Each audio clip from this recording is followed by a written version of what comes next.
Hey guys, welcome back to Three Prong Fishing. I know I haven't done a video in a while, but hey, today we're going to be doing a grease maintenance on Toadfish 3000. I looked online, there was nothing that really said how the problem that I was having.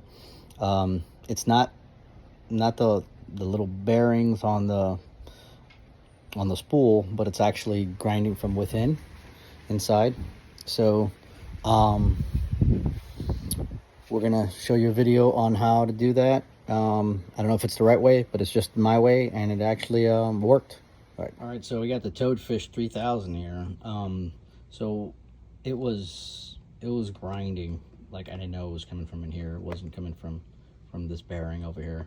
So I was trying to figure out. I oiled it through here. I took off and I oiled it through this side, and then I oiled it right in here, like what I saw the videos, the shaft, and it wasn't taking it away. So what I did was I took off these 3 screws right here, 1, 2, 3, and all I did was come over here and I opened it up slightly, and I just found a crack, and I threw big globs of oil in there, and then I started working it, just spinning it, and spinning it upside down. I was spinning it sideways. I was spinning it all different ways, and as I was doing it, I felt it get looser and looser and looser, and now it's actually a lot better.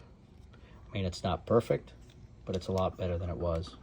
So if this helps you guys out any, just hit that like button. Just let me know. See, it's spinning around by itself. Before it was just that grinding. So just reactivated all that grease that was in there, sealed it back up, and ready to go.